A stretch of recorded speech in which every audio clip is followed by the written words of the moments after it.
Hi welcome back to Rekhasri foods. ఈరోజు వీడియోలో అప్పటికప్పుడు చేసుకోగలిగే మర్మరాలతో ఒక మంచి క్రిస్పీ దోశ చూపిస్తున్నాను. ఎప్పుడు తినే దోశలు బోర్ కొట్టింది అనిపిస్తే ఇలా ట్రై చేసి చూడండి, చాలా క్రిస్పీగా వస్తాయి. దీనికోసం ముందుగా నేను ఇక్కడ ఒక బౌల్ తీసుకుని అందులోకి ఒక 3 కప్పుల దాకా మర్మరాలు తీసుకున్నాను. ఇప్పుడు అందులోకి ఒక 2 గ్లాసుల వరకు వాటర్ని యాడ్ చేసుకుని వీటిని ఒక 15 నిమిషాల పాటు నాననివ్వాలి. తర్వాత మరో బౌల్ తీసుకుని అందులోకి ఒక 1/2 కప్పు వరకు సూజీ రవ్వ వేసుకుని రవ్వ మునిగేంత వరకు వాటర్ని యాడ్ చేసుకుని ఇది కూడా ఒక 15 నిమిషాల పాటు నాననివ్వాలి. ఇప్పుడు చూడండి, 15 నిమిషాల తర్వాత చూస్తే ఈ మర్మరాలు అనేవి బాగా నానిపోయాయి కదా. ఇప్పుడు వీటిని ఒక మిక్సీ జార్లో తీసుకుందాం. ఇలా అన్నిటిని కూడా తీసుకున్న తర్వాత ఇప్పుడు దీన్ని మెత్తటి పేస్ట్ లాగా గ్రైండ్ చేసుకుని ఒక బౌల్లో తీసుకోవాలి. ఇప్పుడు రవ్వ కూడా బాగా నానిపోయింది కదా, ఆ రవ్వలో ఉన్న వాటర్ని రిమూవ్ చేసేసి అదే మిక్సీ జార్లో వేసుకుందాం. వేసుకున్న తర్వాత నెక్స్ట్ అందులోని ఒక స్పూన్ వరకు గోధుమ పిండి యాడ్ చేసుకోవాలి. గోధుమ పిండి యాడ్ చేసుకోవడం వల్ల దోశకి బైండింగ్ లాగా పనిచేస్తుంది. దీన్ని కూడా గ్రైండ్ చేసుకుని అదే బౌల్లోకి తీసేసుకోవాలి. ఇలా తీసుకున్న తర్వాత ఇప్పుడు అందులోకి ఒక 1/2 స్పూన్ వంట సోడా, 1/2 స్పూన్ సాల్ట్, ఒక 1/2 స్పూన్ షుగర్ యాడ్ చేసుకుంటున్నాను. షుగర్ యాడ్ చేసుకోవడం వల్ల దోశ అనేది మంచి కలర్లో వస్తాయి.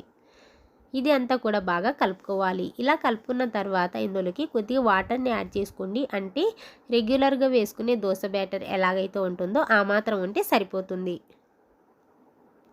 సో ఈ విధంగా ఇదంతా కూడా బాగా మిక్స్ చేసుకున్న తర్వాత ఇప్పుడు స్టవ్ మీద దోశ పెనం పెట్టుకుని ప్యాన్ని బాగా హీట్ అవ్వనివ్వాలి.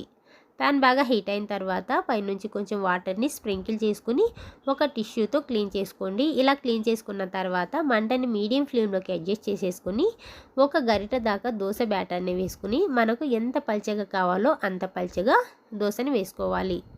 ఇలా వేసుకున్న తర్వాత ఒక నిమిషం వెయిట్ చేయాలి. ఒక నిమిషం తర్వాత పై లేయర్ అంతా కూడా కొంచెం డ్రై అయిపోతుంది. ఇలా లైట్గా డ్రై అయిన తర్వాత పైనుంచి ఒక స్పూన్తో కానీ లేదా ఒక బ్రష్తో కానీ ఇలా ఆయిల్ని అప్లై చేసుకోండి. ఇలా అప్లై చేసుకున్న తర్వాత సైడ్స్ అంతా కూడా గోల్డెన్ బ్రౌన్ కలర్లోకి రావడం స్టార్ట్ అవుతుంది కదా, ఈ స్టేజ్లో తీసేసుకోవడమే. ఇదే విధంగా మనకు ఎన్ని దోశలు కావాలో 1 బై 1 వేసేసుకోవాలి.